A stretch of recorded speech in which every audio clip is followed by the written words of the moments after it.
राजनीति और इसके साथ एक शब्द आता है विज्ञान, तो क्या राजनीति को विज्ञान कहें या रणनीति कहें? आपने बहुत ही महत्वपूर्ण प्रश्न प्रारंभ में ही कर दिया है। यह वह प्रश्न है जो कि संभवतः एक विद्यार्थी जब राजनीति की अध्ययनशाला में आता है प्रारंभ में, तब से यह प्रश्न उसको झकझोरता है कि विज्ञान की उसकी अपनी एक अंडरस्टैंडिंग होती है, प्योर साइंसेज, अप्लाइड साइंसेज की। वह समझता है chemistry, physics, zoology, botany, geology यही विज्ञान है। और ऐसी स्थिति में जब वह पढ़ता है कि राजनीति विज्ञान भी कोई विषय है, तो एक क्यूरियोसिटी होती है, एक एंजाइटी भी होती है कि कैसे इस विषय को विज्ञान कहा जाता है। ये जो डेवलपमेंट है राजनीति का विज्ञान के रूप में स्थापित होने का, यह कहा जा सकता है कि पिछले लगभग 100-125 वर्षों की यह यात्रा रही है, जबकि राजनीति को एक विज्ञान के रूप में समझने का, पढ़ने का, शोध करने का प्रयास किया गया है। उससे पहले राजनीति विषय के बारे में एक कहावत बहुत प्रचलित है जो कि हम फर्स्ट ईयर में या बिगिनर को बताते हैं कि राजनीति का विज्ञान होना तो बहुत दूर रहा, कलाओं में भी ये सबसे पिछड़ी हुई कला है। लेकिन पिछले 100-125 सालों की जो प्रोग्रेस रही है इस सब्जेक्ट की, उसमें अब विज्ञान की श्रेणी में राजनीति का विषय एक स्थापित विषय है। और विज्ञान इसलिए कहा जाता है कि हम इस बात को मान के चलते हैं कि राजनीति का जो संबंध है वो हमारे सामाजिक संबंधों से है, सामाजिक क्रियाकलापों से है, सामाजिक व्यवहार से है। और ये जो हमारा व्यवहार है जो कि राजनीतिक व्यवस्था से जुड़ा हुआ है, उसकी एक वैज्ञानिक समझ, उसकी एक बहुत ही परिष्कृत समझ लोगों को होनी चाहिए। और उसी के अंतर्गत कई ऐसी विधाएं हमने इस विषय में डेवलप करी हैं पिछले शताब्दी में, जिसके द्वारा कि राजनीति का उसी तरीके से अध्ययन करने का प्रयास किया जाता है जिस तरीके के विज्ञानों में, प्राकृतिक विज्ञानों में होता है। अंतर सिर्फ इतना है कि जहां प्योर और अप्लाइड नेचुरल साइंसेस के अंदर लेबोरेटरी के अंदर जाकर एक्सपेरिमेंटेशन होता है, प्रयोगशालाओं में कई तरह की बातें की जाती हैं, अलग अलग इक्विपमेंट्स के ऊपर रिसर्च की जाती है। हम ये मान के चलते हैं सामाजिक विज्ञानों में, जिसमें कि राजनीति विषय भी एक उसका हिस्सा है, कि हमारी जो प्रयोगशाला है वो पूरा समाज है, पूरा यूनिवर्स है। और इसमें अलग अलग मुद्दों को लेके, चाहे अर्थतंत्र को लेके, समाज को लेके, संस्कृति को लेके, आपसी मेल मिलाप को लेके जो बातचीत होती है, जो समझ बनती है, उसका एक वैज्ञानिक अध्ययन होना चाहिए। और किस तरीके से अध्ययन हो उस पर हम लोग यह जोर देते हैं कि एक कॉज इफेक्ट रिलेशनशिप एस्टैब्लिश की जाए कि अगर कोई भी घटना होती है तो उसका कारण क्या है। उस कारण को जानने के लिए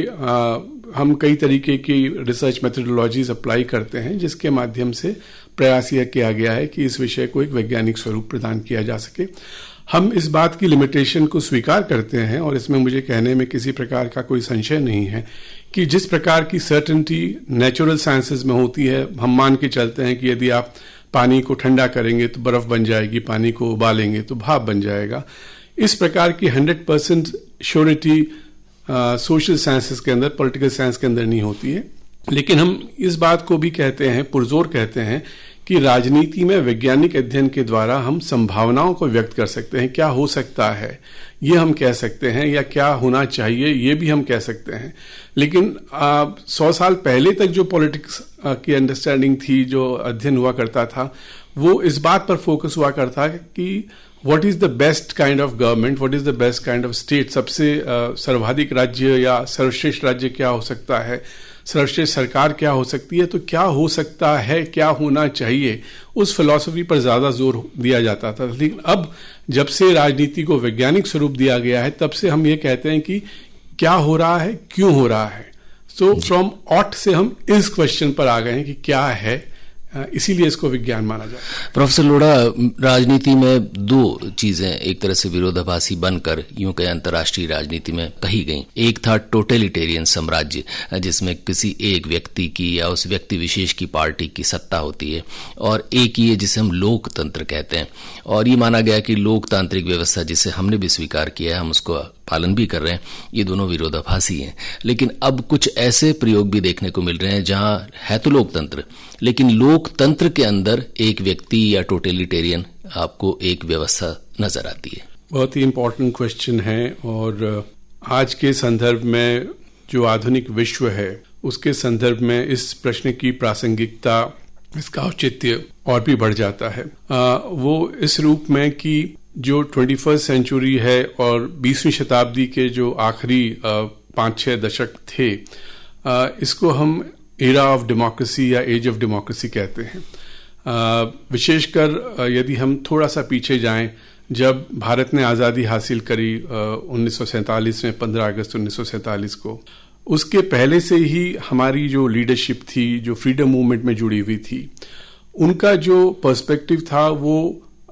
हमारे देश तक सीमित पर्सपेक्टिव नहीं था, वो एक ग्लोबल पर्सपेक्टिव था, जिसमें हम महात्मा गांधी, पंडित नेहरू, वल्लभ भाई पटेल, सुभाष चंद्र बोस, बी आर अम्बेडकर साहब, इन सब का नाम ले सकते हैं, जो एक ग्लोबल पर्सपेक्टिव के अनुसार कार्य करते थे। और उनकी चिंता केवल यह नहीं थी कि भारत को अंग्रेजी हुकूमत से आज़ाद कराया जाए, बल्कि वो यह भी चाहते थे कि तब दुनिया के तमाम जो महाद्वीप हैं, चाहे वो एशिया के हों, अफ्रीका के हों, लैटिन अमेरिका के हों, जहाँ जहाँ कलोनियलिज्म था, उन कलोनियल कंट्रीज को भी भारत के साथ साथ आज़ादी हासिल कराई जाए। और कई श्रोताओं को शायद इस बात का ज्ञान होगा कि मार्च 1947 में, यानी हमारी देश की आज़ादी से पहले, नेहरू जी ने दिल्ली में एक अफ्रो एशियन रिलेशंस कॉन्फ्रेंस आयोजित करी थी, जिसमें इन महाद्वीपों से कई देश के प्रमुख लीडर्स आए थे। और वो एक प्रकार की बिगुल थी, एक प्रकार का कॉल था कि नॉट ओनली इंडिया लेकिन सभी मुल्कों में आज़ादी आनी चाहिए। आज़ादी के साथ साथ जो दूसरा ध्येय हमारे पॉलिटिकल लीडर्स का था, फ्रीडम फाइटर्स का था, जो कॉन्स्टिट्यूशन फ्रेमिंग में भी इन्वॉल्व थे, कि केवल आज़ादी हासिल कर लेना ही हमारा उद्देश्य नहीं है, आज़ादी के साथ ही साथ भारत में भी और दुनिया के तमाम कॉलोनियल कंट्रीज में डेमोक्रेसी को एस्टैब्लिश किया जाना चाहिए। तो एक मुहिम सी थी, और उसी के अंतर्गत जो नॉन अलाइन मूवमेंट था, जो गुटनिरपेक्ष आंदोलन था, उसके माध्यम से यह भी कोशिश की गई कि साम्राज्यवाद के विरुद्ध, कलोनियलिज्म के या उपनिवेशवाद के विरुद्ध, नस्लवाद या रंग भेद की नीति के विरुद्ध सभी देशों में एक लोकतांत्रिक शासन व्यवस्था स्थापित की जाए। और उसी का परिणाम यह हुआ कि 20वीं शताब्दी में आप मान लें 1950 के बाद से लेके अभी तक लगभग हम ये कह सकते हैं ऑलमोस्ट 90% ऑफ द वर्ल्ड में आज किसी न किसी प्रकार की डेमोक्रेसी है। तो democracy as a system of government, और थोड़ा सा आगे और बढ़े तो पंडित नेहरू जिस बात पर बहुत ज्यादा जोर दिया करते थे कि डेमोक्रेसी केवल एक सिस्टम ऑफ गवर्नेंस नहीं है, democracy is a system of life. जीवन जीने की एक पद्धति है। आप आसपास दूसरे लोगों से किस प्रकार के संबंध स्थापित करते हैं, उनके प्रति आपका रवैया क्या है, वो रवैया भी लोकतांत्रिक होना चाहिए। तो अब विश्व में सभी महाद्वीपों में सभी जगह इस बात को स्वीकार किया जाता है कि जहां तक शासन व्यवस्था के स्वरूप की बात है, डेमोक्रेसी से अच्छी, लोकतंत्र से अच्छी किसी प्रकार की शासन व्यवस्था नहीं हो सकती। दूसरी बात जो आपने अभी उठाई कि डेमोक्रेसी को एक्सेप्ट करते हुए भी आज विश्व के कई भागों में इस बात को देखा जाता है कि डेमोक्रेसी को एक प्रिटेक्स्ट के रूप में या एक बहाने के रूप में स्वीकार करके कुछ देशों के अंदर सर्वसत्तावादी व्यवस्था को अपनाने की कोशिश की गई है, जहां की एक लीडर या एक पॉलिटिकल पार्टी बहुत ज्यादा डोमिनेंट हो गए हैं, उनकी हेजेमनी है या उनका वर्चस्व है, उनका प्रभुत्व है। मैं यहाँ पर यह बात आपसे शेयर करना चाहूंगा, श्रोताओं से शेयर करना चाहूंगा कि जहां भी इस प्रकार का डेवलपमेंट हुआ है, वहां पर पॉलिटिकल लीडर्स ने या पॉलिटिकल पार्टीज ने डेमोक्रेसी के माध्यम से ही सत्ता को प्राप्त किया है, शक्ति को प्राप्त किया है। तो जो डेमोक्रेसी के बेसिक टेनेट्स हैं, जो मूल भावनाएं हैं, जो मूल प्रस्थापनाएं हैं, उन प्रस्थापनाओं के स्थापित होने की वजह से उन्होंने सत्ता को हासिल किया है। तो हम यह नहीं कह सकते हैं कि डेमोक्रेसी एज अ सिस्टम में कुछ प्रॉब्लम है। प्रॉब्लम वहां शुरू होती है जबकि ऐसे व्यक्ति जो कि डेमोक्रेटिक रूट से सत्ता को हासिल कर लेते हैं और उसके बाद में वो इस तरीके से अपने वर्चस्व को स्थापित करते हैं जिससे कि डेमोक्रेटिक गवर्नेंस के ऊपर प्रश्नवाचक चिन्ह लग जाता है। तो ये चिंता की बात है। तो विश्व में जैसे आप देख रहे हैं इन दिनों, हम रूस का उदाहरण ले सकते हैं, हम चीन का उदाहरण ले सकते हैं, जहां की राष्ट्राध्यक्षों ने स्वयं ये घोषित कर दिया कि मैं आज जन्म राष्ट्र का अध्यक्ष बना रहूंगा, या एक वर्ष तय कर दिया शायद रूस के अंदर 2034। तो ये विसंगतियां हैं इन विसंगतियों के ऊपर नजर रखना, इनकी उचित रूप से मीमांसा करना, जहां तक संभव हो सके इनकी भत्सना करना भी, ये तो बड़े देश हैं, रूस, चीन तो महाशक्तियां हैं, लेकिन कई छोटे देशों में भी जहां नवस्थापित लोकतंत्र हैं वहां भी इस प्रकार की टेंडेंसीज देखने को मिल रही हैं। प्रोफेसर लोढ़ा, यहाँ एक प्रश्न और बनता है, ये सारा जो हो रहा है, बहुत ही सही प्रश्न है। यदि हम अपने चारों ओर नजर दौड़ाएं तो कई देशों में इस प्रकार की पद्धति देखी गई है, पर यहाँ पर एक बात जो मैं स्पष्ट करना चाहूंगा कि वे पॉलिटिकल पार्टीज या वे पॉलिटिकल लीडर्स जो कि राष्ट्रवाद को फ्रंट सीट पे रखते हैं और उसके ऊपर ज़्यादा जोर देते हैं, उसकी ज़्यादा चर्चा करते हैं कि जैसा कि द्वितीय विश्व युद्ध से पहले विश्व के कुछ भागों में हुआ था कि you have to do and die for your country, for your nation,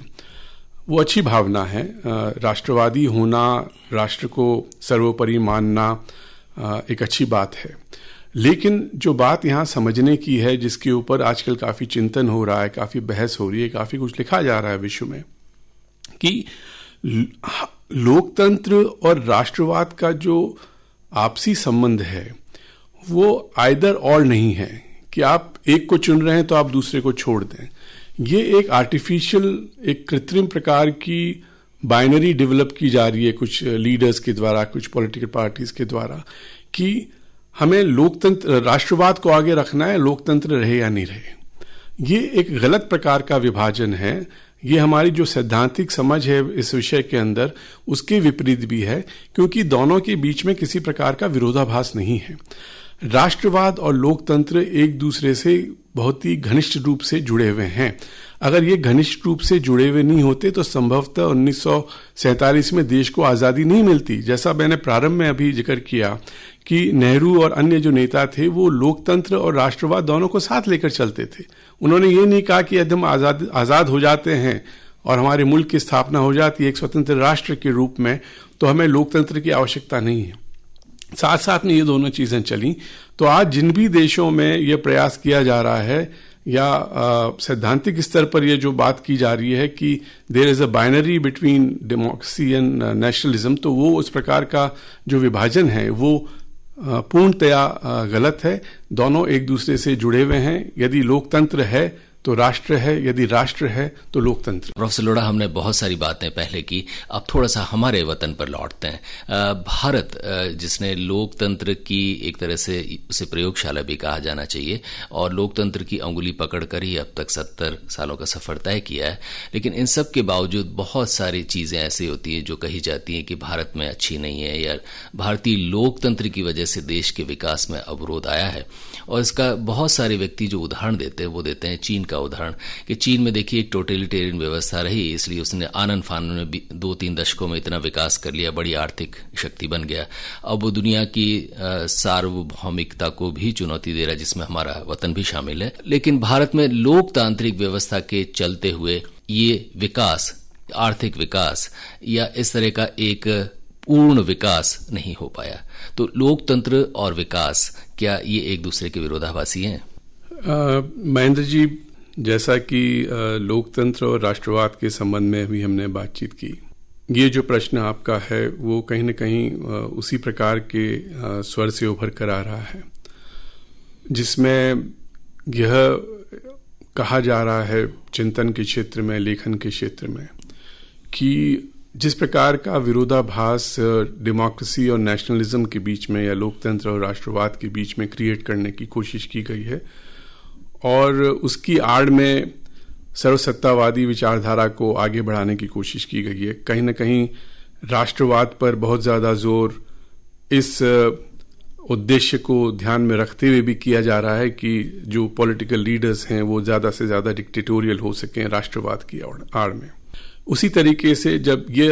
बात कही जाती है कि वे देश जिन्होंने कि कॉन्शियसली बहुत सोच समझकर अपने देश की विशेष परिस्थितियों को ध्यान में रखते हुए, कई प्रकार की विविधताओं को ध्यान में रखते हुए यह एक निर्णय लिया कि हम अपने विकास के लिए लोकतांत्रिक मार्ग को अपनाएंगे, तो यह बात समझ ली जानी चाहिए कि जिस तरीके से राष्ट्रवाद और लोकतंत्र एक दूसरे के पूरक हैं, एक दूसरे के कॉम्प्लीमेंट्री हैं, उसी तरीके से डेमोक्रेसी और डेवलपमेंट भी एक दूसरे के पूरक हैं। जब हम डेवलपमेंट की बात करते हैं, और जैसा आपने प्रश्न किया कि आपने जो चीन का उदाहरण दिया, तो हमें इस बात को समझना चाहिए कि विकास की समझ क्या है, हम विकास से क्या समझते हैं, what is the meaning of development. चीन का उदाहरण देखने में अच्छा लगता है, लेकिन चीन की समाज की, उस देश की जो आंतरिक विसंगतियां हैं, जो कॉन्ट्रडिक्शंस हैं, जो वहाँ की शॉर्टकमिंग्स हैं सिस्टम के अंदर, वो हमें समझनी चाहिए। और चीन को जो सबसे बड़ा फायदा आज मिला है कि प्राय विश्व में यह पता ही नहीं होता है कि चीन की आंतरिक स्थिति किस प्रकार की है, वहाँ के जो नागरिक हैं वो कितनी अपनी व्यवस्था से संतुष्ट हैं, किस प्रकार के अधिकार, किस प्रकार की स्पेस, किस प्रकार की एक्सेस या पहुंच राज्य तक उनकी होनी चाहिए, इसके बारे में हमें ज़्यादा समझ नहीं है, न ज़्यादा जानकारी है, क्योंकि चीन अपने आप में एक बंद समाज है, एक बंद राज्य है जिसके बारे में नॉलेज बहुत कम है। उससे यदि हम अपने देश की तुलना करें, जैसा कि आपके प्रश्न में संभवतः निहित है, तो भारत में एक कॉन्शियस डिसीजन था कि हम डेमोक्रेटिक सिस्टम को अपनाएंगे, और हमारी जो संस्कृति है, हमारा जो इतिहास है, हमारा जो समाज है, हमारे यहाँ जिस प्रकार की विविधताएं हैं, तमाम डाइवर्सिटीज़ को ध्यान में रखते हुए जो हमारे देश के फाउंडिंग फादर्स थे, जिन्होंने हमारी कॉन्स्टिट्यूशन का निर्माण किया, उन्होंने यह सोचा कि डेमोक्रेसी ही एकमात्र तरीका है जिससे इस देश का विकास संभव है। पहले हमने लगभग 5-6 दशक तक यह तय किया कि प्लान्ड इकोनॉमी के माध्यम से, नियोजित अर्थव्यवस्था के माध्यम से हम विकास करेंगे, और उस समय की जो परिस्थितियां विश्व में थीं, संभवतः उससे बेहतर कोई और मॉडल नहीं हो सकता था विकास का। आज परिस्थितियां बदल गई हैं। पिछले लगभग 2 दशकों से हमने यह बेहतर समझा, चाहे कोई भी पॉलिटिकल पार्टी सत्ता में रही हो, सबने मिलकर यही सोचा है कि लिबरलाइजेशन के माध्यम से, उदारीकरण के माध्यम से संभवतः देश का विकास ज़्यादा तेजी से हो सकता है। पर यदि हम इकोनॉमिक्स के टर्म्स को यूज करें तो हमें विकास, डेवलपमेंट और ग्रोथ के बीच में अंतर करना चाहिए। वृद्धि हो सकती है, हम 8%, 9% की बात किया करते थे, चीन भी इसी दर से आगे बढ़ रहा था, लेकिन हमारे यहाँ जो बेसिक समझ गवर्नेंस की है वो ये है कि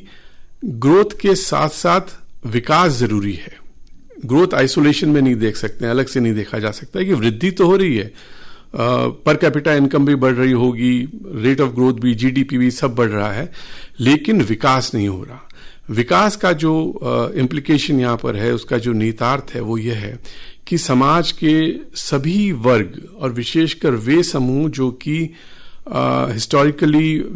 डिप्राइव्ड रहे हैं, वंचित रहे हैं, उनके विकास के लिए विशेष सुविधाएं उपलब्ध कराई जानी चाहिए। ऐसा न हो कि बहुत ज़्यादा विषमता समाज के अंदर हो जाए, सामाजिक रूप से, आर्थिक रूप से, राजनीतिक रूप से, तो उस हिसाब से हमने विकास को आगे बढ़ाने की कोशिश की है। जहां तक लोकतंत्र की बात है, मैंने यह बताने का प्रयास किया कि विकास और लोकतंत्र एक दूसरे के पूरक हैं।